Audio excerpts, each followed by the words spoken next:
Hello Exiles, Redlord here. So I'm presenting you this full build guide for the League starter that I've been playing for the 3.27 Keepers of the Flame League. And yeah, one of the best League starters I've ever played. It is extremely smooth from the beginning to the end of the character. Just need to keep in mind, it slams. So for clearing, you might feel sometimes like you don't have enough, but later on that get fixed with more attack speed and actually switching to Sunder of Earthbreaking and all of the other changes, you're eventually going to feel fine. But yeah, this is not your kinetic blast. It's not gonna destroy screens of enemies, definitely not.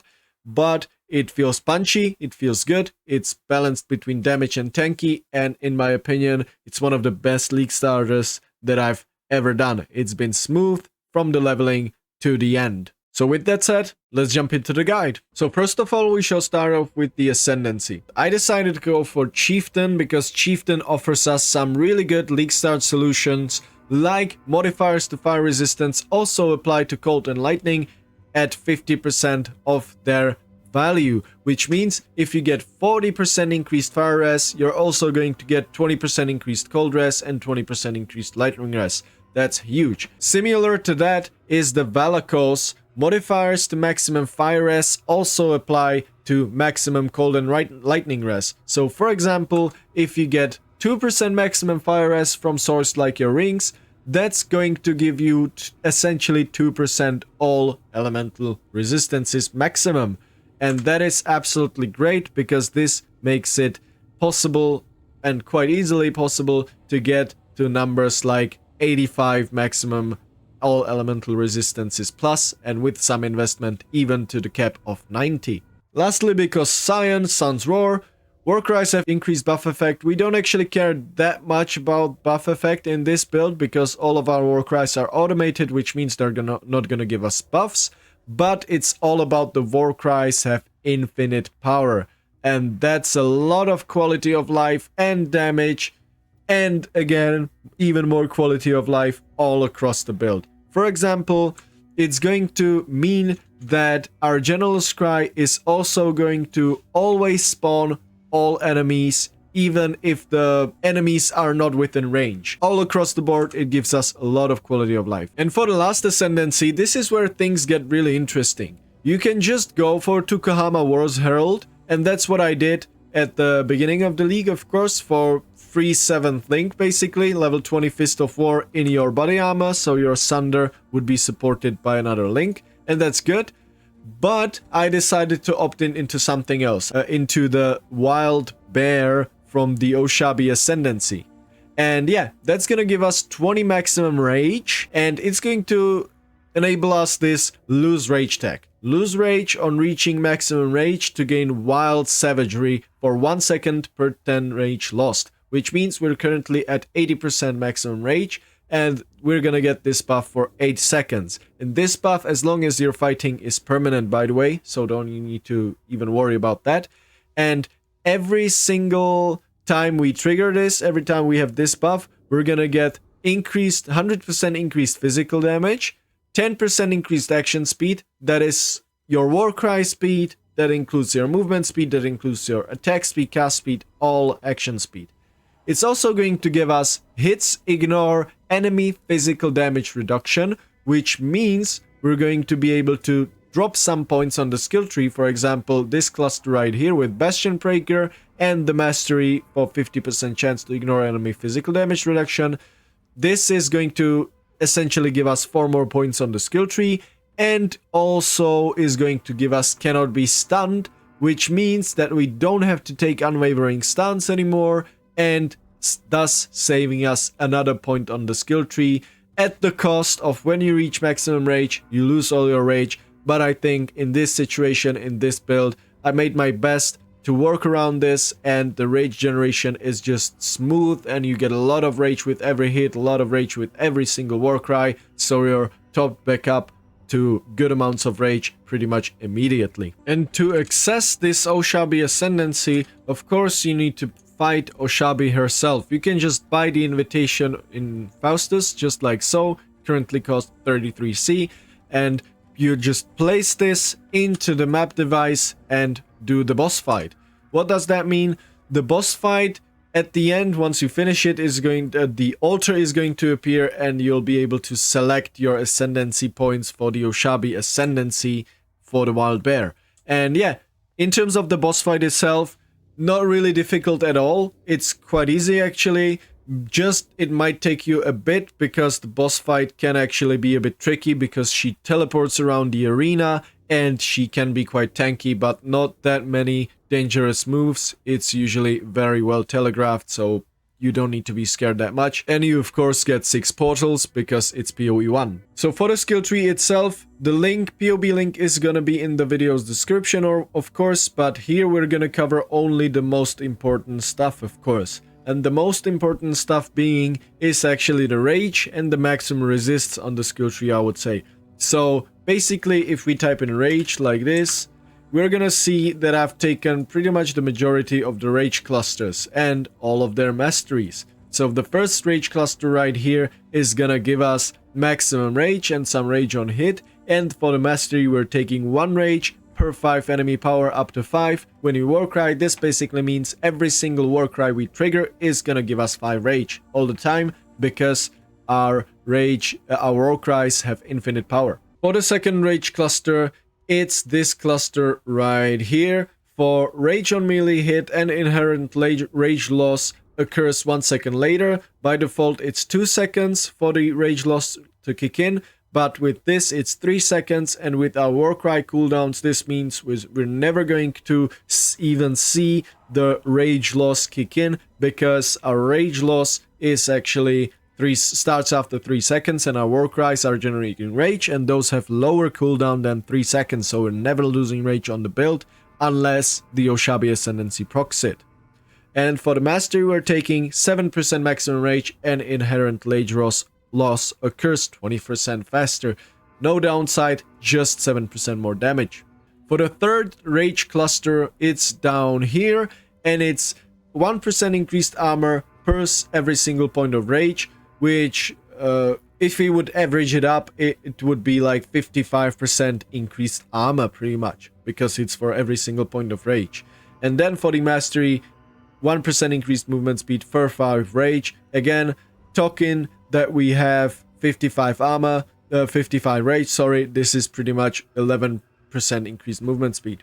Then of course, very important thing in this build, it's the Resolute Technique. Your hits cannot be evaded, you never deal critical strikes. We never deal crit, but we don't have to worry about accuracy or enemy's evasion or anything about that. We just cannot miss. And of course, I almost forgot about this cluster right here. This last cluster is gonna give us some attack speed and 5 additional maximum rage. The mastery here, don't worry about it. I didn't spec it, I was just testing this. If the increased Warcry speed works, if you have not Warcry recently, unfortunately it doesn't work in this build, because one Warcry I'm actually self-casting, and it has a quote-unquote slow cast time. So yeah, I wanted to get some more Warcry speed, but unfortunately doesn't work with this build, because this takes into consideration even the Warcries that you've triggered. Then of course the maximum fire resistance clusters, it's this cluster right here, and we're pathing through the maximum fire res and maximum all res. Again, 1 maximum all res right here, and of course 1% maximum fire res right here, along with some resist and increased life. And the only rune graft we're using in this build is actually rune graft of treachery, 15% increased reservation efficiency of skills, with the trade-off of your auras that affect allies also affect enemies. That basically means from all of our auras that affect allies, it's pretty much just determination, and that means determination's gonna actually give some flat armor and some more armor multiplier to enemies, but that doesn't matter at all, since thanks to our Oshabi Ascendancy, we're completely ignoring enemy physical damage reduction, and our Impales also ignore enemy physical damage reduction thanks to just 1 Impale mastery. So to give you a quick Impale explanation, flashbang warning, 3, 2, 1. This is the sheet I made with the TLDR Impale explanation, and let's get into that. So first of all, some fundamental things. 1 hit equals 1 impale with 100% chance to impale. 1 impale lasts 5 hits. And impales last 8 seconds. So, let's get into the example. Example is with 100% chance to impale, of course. You hit with first hit, and that hit inflicts impale that's gonna last 5 hits. 5 hits is the default last of impales. So the first hit is going to inflict impale for 5 hits. Then the second hit is also going to impale and inflict an impale that's gonna last 5 hits, but it's at the same time going to remove the previous impale from hit number 1. So that means that the impale from hit number 1 is now going to last for 4 more hits, and the impale from hit number 2 is going to last for 5 hits. And then you hit the third time. That's also going to inflict impale for 5 hits, and is going to remove impales from the previous impales. So that means hit 1 is now going to last for 3 more hits, and impale from hit 2 is now going to last for 4 more hits. And that continues on until you basically remove the first impale completely and you reapply it again. So yeah, this is the TLDR, what you need to know, how Impale works. And now let's actually get into the Impaler Keystone, because I'm sure some of you will ask about this. Impaler Keystone, what it does, it basically gives you multiple impales inflicted with 1 hit. Keep in mind the sentence here, inflict 5 additional impales on enemies you impale. That basically means that you're going to inflict, once you impale, you're going to inflict 5 impales. And each of these impale, or 6 actually, sorry. Because 1 is base and 5 is additional. So you're going to inflict 6 impales. And each of these impales is gonna last for 5 hits. And that means the next hits you're going to do are going to take the impale hits away from those inflicted with the first hit. But with the trade-off of after you impale, you're not going to be able to impale the same enemy again for 5 seconds. And that's the reason why this is a no-go for this build, because we have general impale chance. That means even our general scry setup can actually impale and will impale because it has a chance to impale, of course. So, and the general scry setup is going to hit for way less damage than our Sunder setup. So what could happen is you're actually not going to hit your first impale with Sunder, but your general scry, and then the enemy is impaled for 5 seconds with low damage hit from the impale of general scry setup and not your actual Sunder. Let me now give you a map example of what I've been doing with this character. Okay, so this is a normal tier 16 beach, hunter influenced map, no scary modifiers, pretty much nothing. But yeah, this is what I've been doing pretty much for the lifetime of the character. I've been running rotations of, guardians in general. Just guardians in general. And I'll even show you how the breach looks, so you know what you can expect. It is, like the clear, it is nothing to write home about, but yeah, it works. It works, especially with the Sunder of Earthbreaking. It's much faster, and if you attack like with 2 Sunders, or second Sunder, meanwhile the first one is still going. With Sunder of Earthbreaking, you don't actually replace the first one, so you get the full length of both, and that's absolutely great. Plus, it has higher base attack speed, the Sunder of Earthbreaking, than normal one, so the clearing is much more smooth. And yeah, we don't sacrifice pretty much any AoE, and on single target we sacrifice a bit of like damage, scaling effectiveness, but it more than makes up for it with the attack speed that we get. Yeah, and this is how bosses usually look like. You just press buttons and they die, and then you go and press some more buttons on the actual Guardian. Hopefully we'll be able to see the explosion from the Impale rune graft. That would be perfect. I guess we didn't.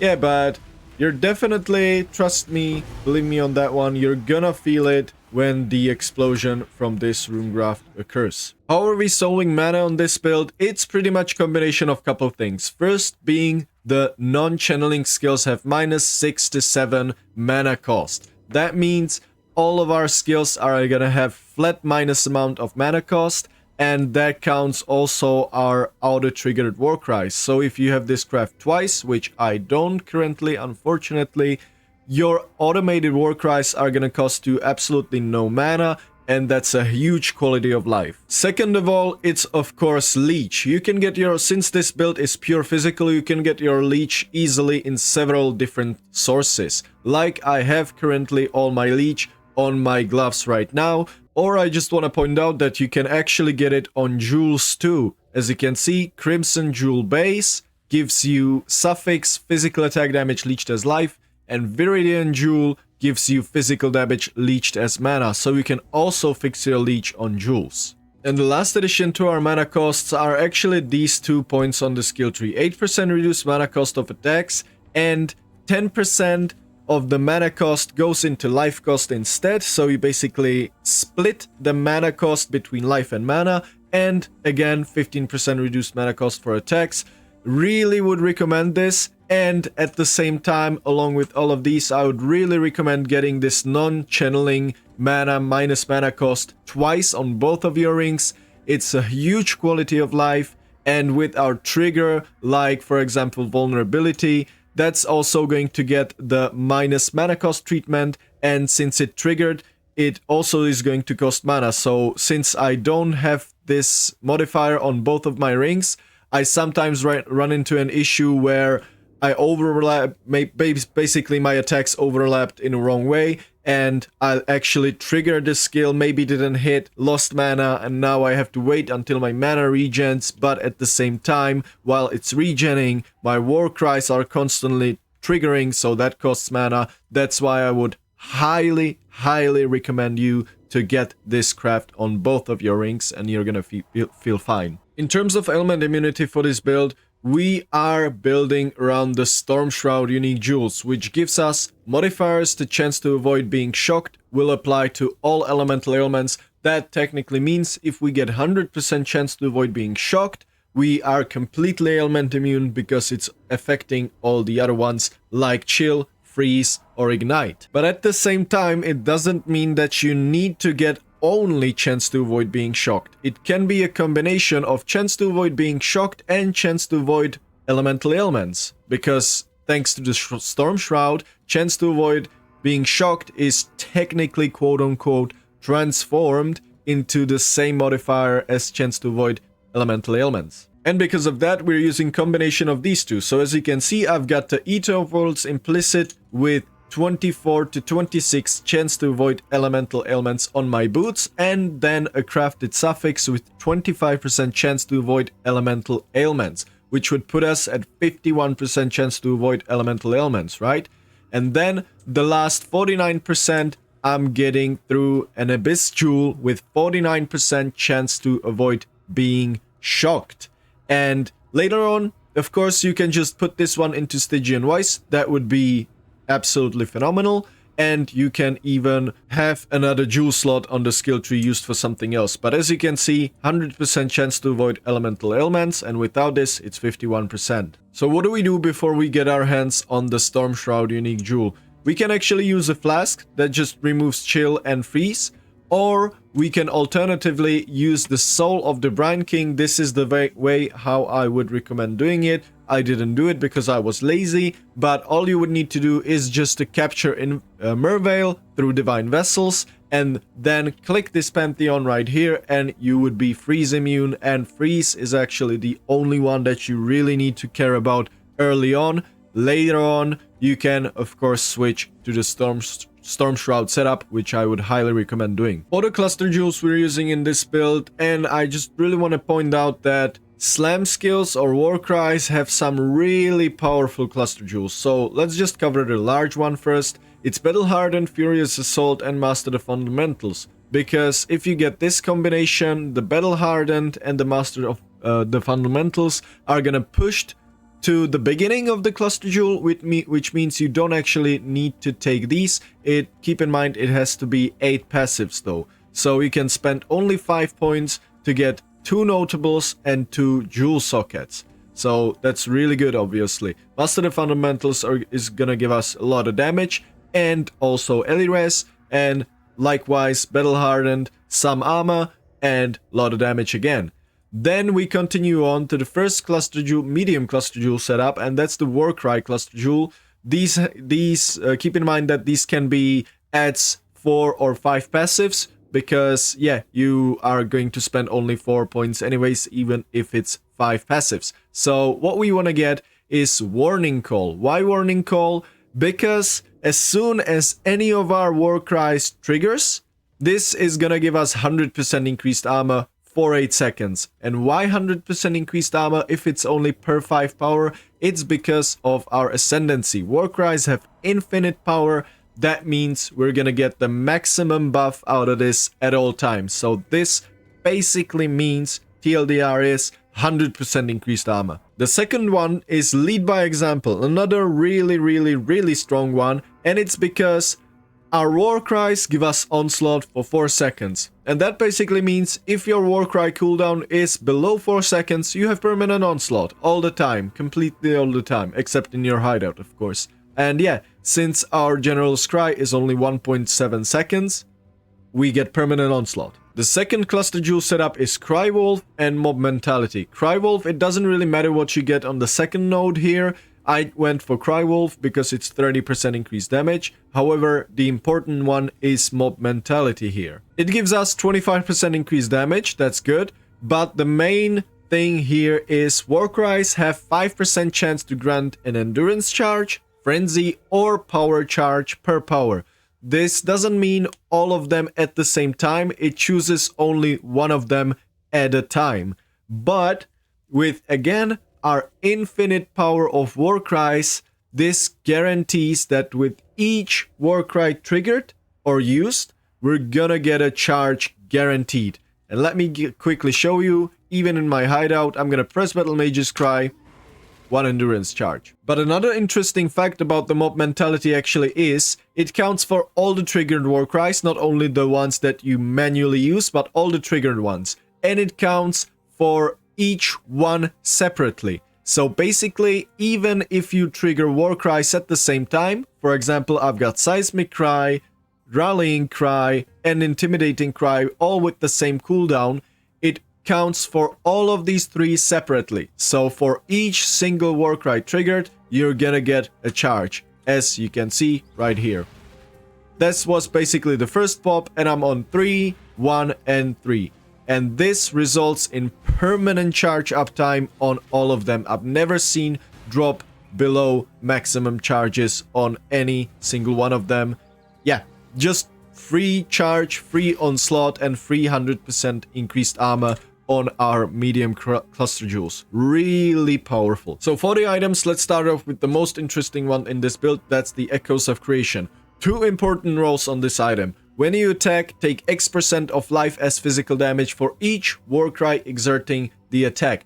This needs to be, of course, as low as possible, because lower the roll, lower the damage we're gonna get for each war cry exerting our attack, of course. So yeah, just by the way, I wouldn't really touch this helmet at least until you have, in my opinion, 30k armor plus and with a good uptime, and maybe even some endurance charges, because until then, if you're exerting like with 3 or 4 war cries, if you have below 30k armor, this is gonna do a lot of damage to you. Of course, ideally, you would get more than 30k armor. For example, me, I have roughly around 50k armor permanently, and it feels fine. Then the second important role on this item actually is skills deal X% more damage for each warcry exerting them. Similar to the previous one, but this one you actually want higher, because higher the roll, more damage you're gonna get for your warcries. So for each Warcry, I'm currently getting 14 damage. I'm exerting my attacks with 4 Warcries, so that means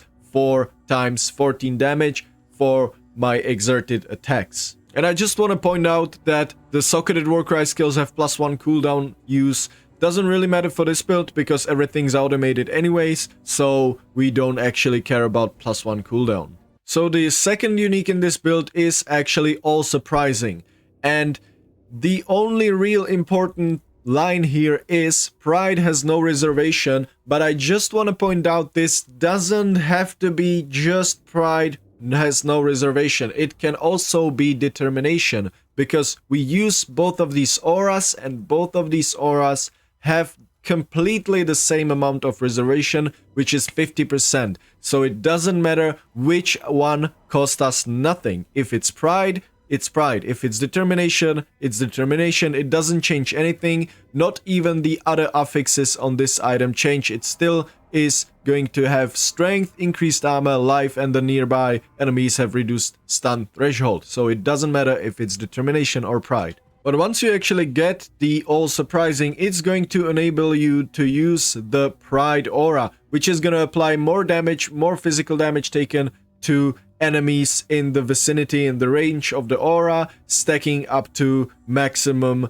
of 39 at level 20. And that is, of course, a huge damage multiplier. But not only that, it also enables you to use the Impale you inflict last 2 additional hits while using Pride. And this is another huge damage multiplier for your Impales, because they're going to last 2 additional hits. The baseline is 5, now they're gonna last 7. In terms of the rings, the best in slot bases for this build are actually the Anthropic ring, the new ring base that came out with the Keepers of the Flame, with 2% maximum fire res implicit. And why is that important? Thanks to our Ascendancy, making our maximum fire resistance modifier to apply to both cold and lightning. So essentially, this turns into 2% all maximum resistances, which is absolutely huge for our defensives. Ideally, you have 2 of these with minus mana cost for non-channeling skills. Other than that, you also, by using these, disable the ability to roll fist damage modifiers, which is a bad thing, of course, but you can still force them using essences. By using Screaming Essence of Contempt, you're going to force it on an item, even if it says in the implicit it cannot roll it. Yes, it cannot roll it, but it can be forced through essences. For example, that's how I got the flat armor on my ring. I used the Essence of Dread to purposely force flat armor on my ring, and that's how I crafted this one. Other modifiers on the ring, it's just your stack standard life resistances, and if you can get some rarity, it's gonna be nice for your gold gained. For the rest of your items, there's nothing extremely important, just maybe on your boots, make sure you get enough chance to avoid elemental ailments to make the Storm Shroud setup work. And yeah, other than that, pretty much all across your gear, it's just life, armor, resistances. On boots, of course, get movement speed. Body armor, life is optional, because by not getting life, you can actually get higher armor roll on your body armor, and then you can take the life mastery on the skill tree right here for 15% increased maximum life if there are no life modifiers on your body armor. But life modifier is not just maximum life, it is also life regen, so you're not going to be able to have even the life regen modifier. Keep that in mind. Other than that, on body armor, I would highly recommend you getting additional physical damage reduction modifier. And for the implicits, all maximum resistances work perfectly fine. And I took reduced reflected damage taken because I wanted to test something with reflect. Doesn't have to be the reflect, you can take pretty much anything else. And for the gloves, it's pretty much how am I currently fixing mana with this build, and I would also recommend getting some dexterity on your gloves. So yeah, other than that, just life, armor. If you're fixing your leech someplace else, instead of the leech, get actual resists. And in terms of chaos res, of course, get your chaos res as high as possible, because yeah, otherwise you're just gonna sometimes die to some chaos damage or a poison. The important implicit for the gloves actually is the chance to impale on hit, and currently I'm sitting at 98%, but this is just a lesser modifier, so this would be easily upgraded to, I think, 8%, and that would put me to over 100% chance to impale. So yeah, but with this current variation of this build, the chance to impale on hit is actually important on the glove implicit. If you get it someplace else, then of course you don't have to use the chance for impale. And other than that, I just took rage to make it a bit more comfy. It's an extra rage on hit. We are already getting like 9 or 8 rage on hit. This is gonna get 1 extra, and it's because I want to make the uptime on the wild bear as smooth as possible. For the belt slot, it's very simple. I would recommend going just for resist, maybe strength, flat armor, and flat life, definitely. And ideally, all of this would be on a Stygian Vice belt base, just so you can get rid of the Abyss Jewel and put it in your belt instead of your skill tree. That's going to give you +1 jewel socket on the skill tree, of course. In terms of the weapon we're gonna be using, it is very simple. Big bonker, big flat damage equals good. That's simple. Of course, attack speed, really good too. Just get enough, just get high physical DPS weapon and you're gonna be fine. For the suffixes you can do is you can actually use the craft as I'm using right here, increased attack speed while rare or unique enemy is nearby. That's a really good one, but your main priority is getting high amounts of physical DPS. But don't stress it too much. Of course, for the majority of this character, I was actually using this axe right here, and I completed pretty much the whole game with this axe, so it doesn't really matter. So for the skill gem setup, let's start off with the General Scry setup. And before we do, I just want to clarify that for the lifetime of this character, I have not played on a 6-link General Scry setup. I didn't feel like I need it, and I was extremely lazy to get a 6-link on my weapon. Yeah, I know it was a bad decision, but it was fine. As I said multiple times now, I've completed the whole game with the 5-link General Scry. So, but the last support would be adding Brutality into the mix. So, the actual setup is Auto Exertion, General Scry, Earthshatter of Prominence, Pulverize, and Melee Physical.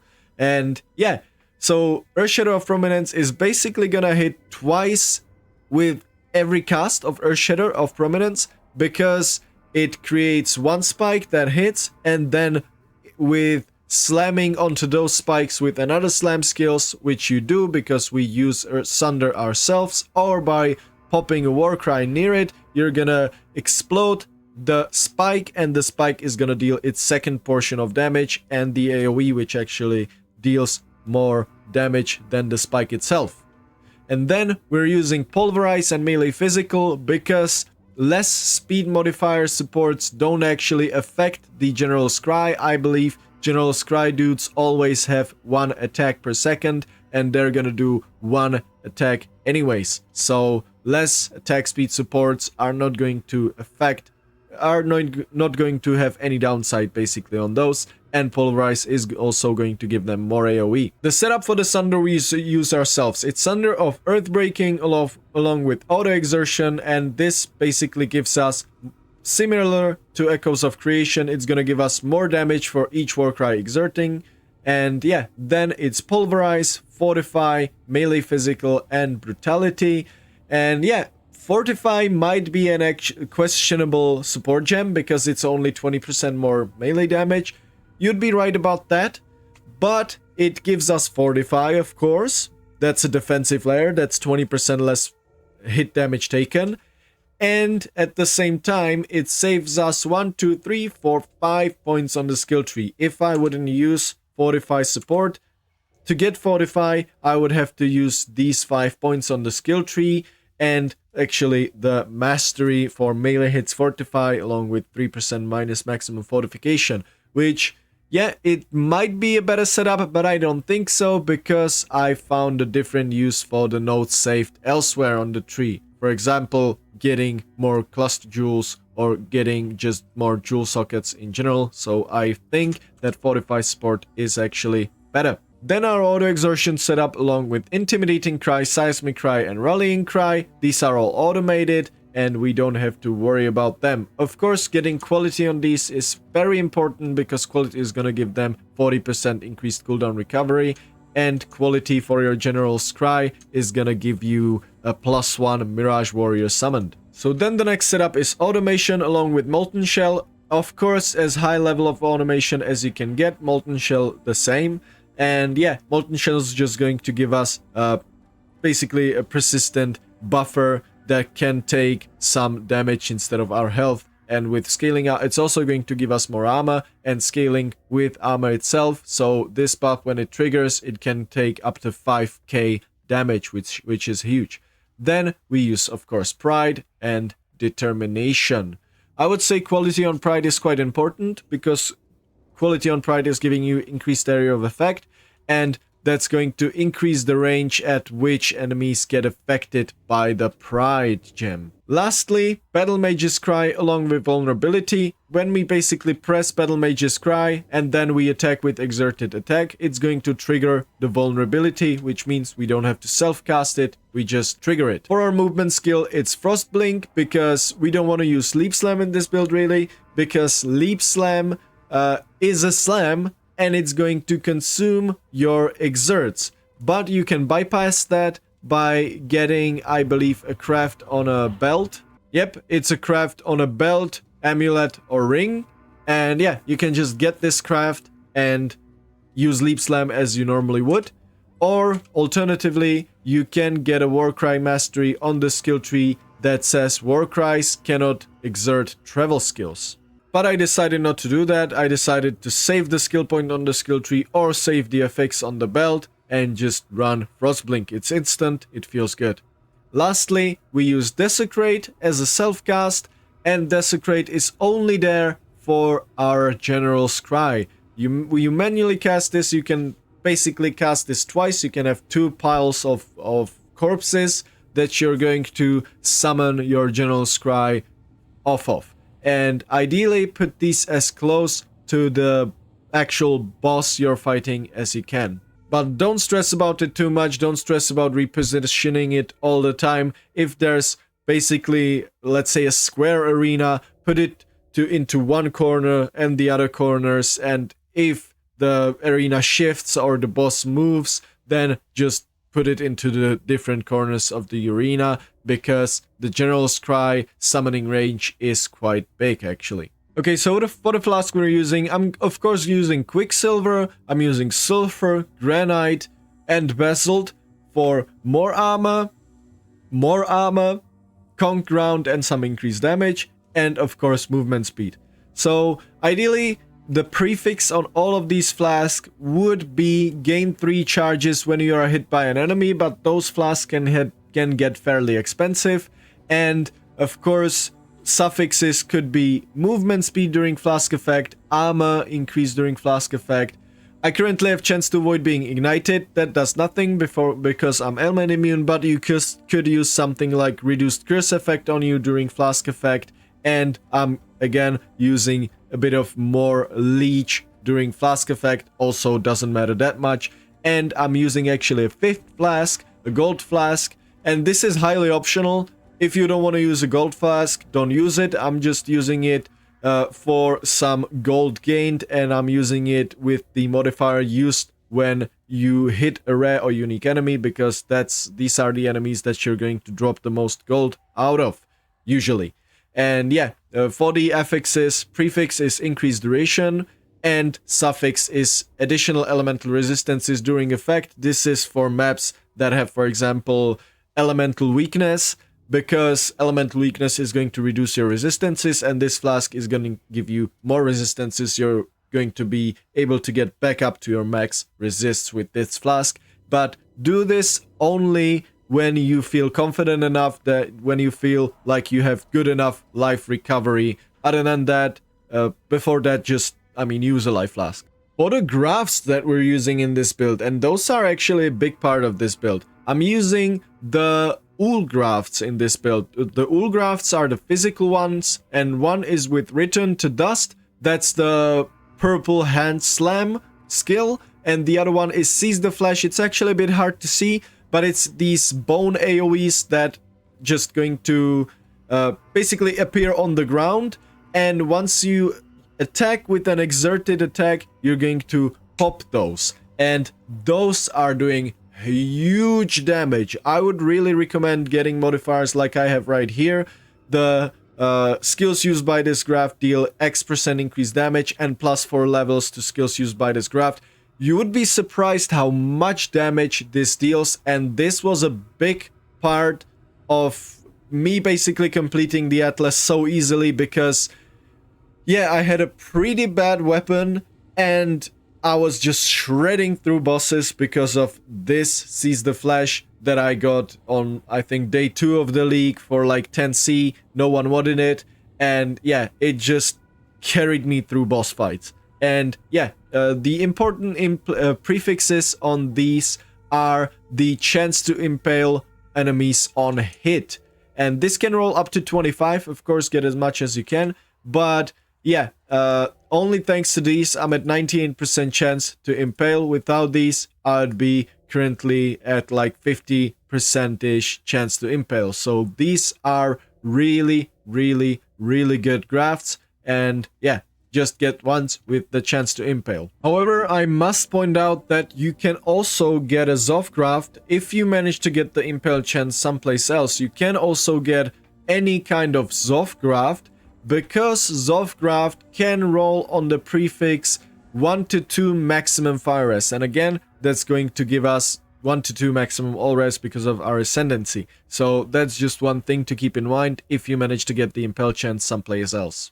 In terms of leveling of this build, it is extremely easy since it's a slammer, and yeah, I league started it and it is just free leveling. All you can do is just get yourself on level 12, get yourself a Sunder, or alternatively Earthshatter of Prominence, and slap on any flat damage weapon and you're gonna have a good time. I guarantee you, with any physical damage weapon, you're gonna have a good time, either with Sunder or Earthshatter. Doesn't matter which one you choose, it depends on you. But for the leveling tree, I actually, at the beginning of the league before the start, I made this skill tree, leveling skill tree right here, with all of these variations per 25 points, as I thought I would be progressing. And I pretty much followed this 1-to-1 until, yeah, until maps basically, and then started changing things slightly. But yeah, this is pretty much the skill tree that I was following. This is going to be linked in the video's description.